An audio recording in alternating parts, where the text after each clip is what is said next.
Hello, everyone, and welcome to Storytime with Adelaide. I am your host, Adelaide. If you are here for the first time, welcome. And if you've been here before, make sure you hit that subscribe button and comment and share and like. Okay? Today's story is called The First Date. Okay? Olivia walked into the small cafe. She scanned the room for a guy in a blue sweater. This was something she was actually dreading.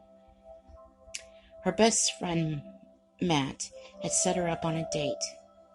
3 months ago, she had broken up with her boyfriend of 5 years, and Matt was tired of seeing her moping around, so he set her up on a date with a guy named Carl.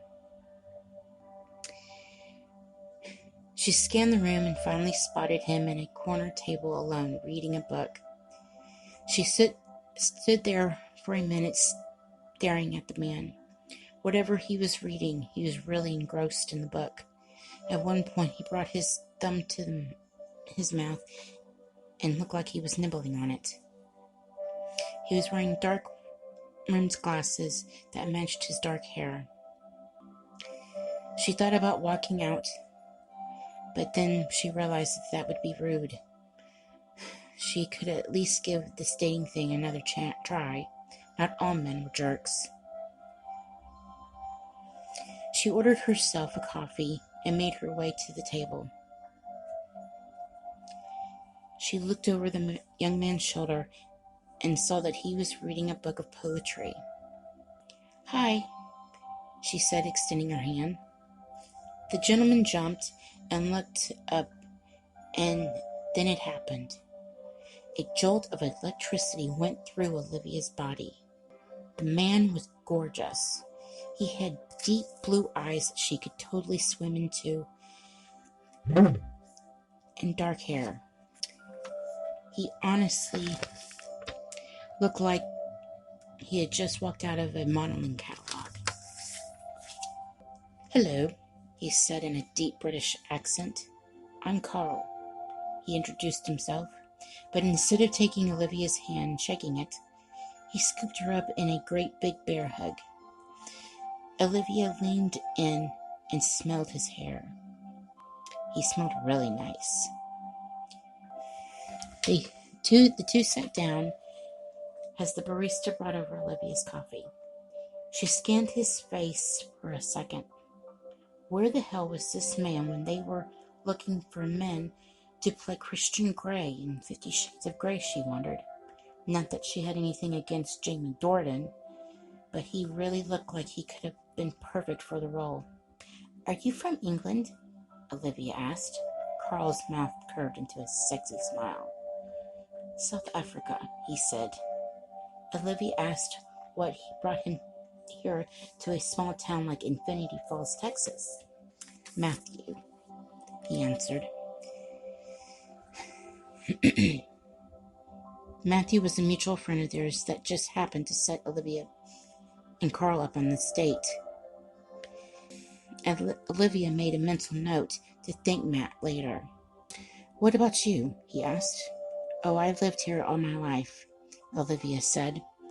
Olivia had never traveled outside the state, let alone the country.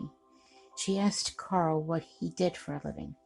"I'm immortal, but studying to be a lawyer," he said to her. Olivia suddenly had this vision of Carl modeling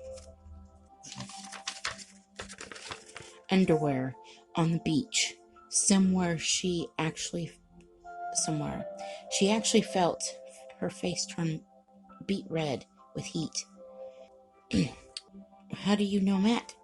she asked Carl. Carl said that he and Matt used to model together. "I'm mortal because I enjoy it. Matt did it to get through med school." Now Olivia was picturing Matt and Carl in their underwear on a beach somewhere. She laughed a little.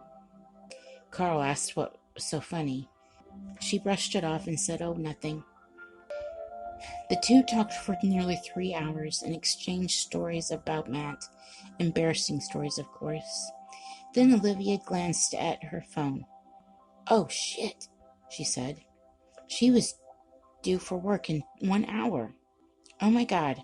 She shot out of her chair and said, "I'm so sorry, but I need to go." Carl followed her and walked her outside to her car. She got into her car and it wouldn't start.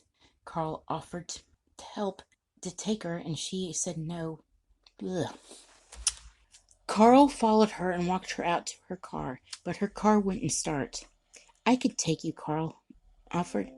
She wanted to say no, but she knew if she did, she would be late. Carl drove her to the hospital, and before she got out, he asked her for her phone number. She gave him her phone number, then told him she had a good time. He told her the same. "Would you like to go out sometime on a real date?" he asked her. She smiled her pearly whites and she said, "Sure. I'll pick you up tomorrow evening." Goosebumps went up and down her spine. She said, "Okay then, I'll be ready." Olivia got out of her car and realized she was smiling, something she hadn't done since her breakup. It felt good. It felt really good, and that made her realize she was ready to date again. The end. Okay. Hope you enjoyed that. Whoops. It wasn't perfect, and I'm sorry about that. I'm learning. But like I said, I hope you enjoyed that. I hope you have a wonderful day. Hope you have a wonderful week, okay? I will see you next time.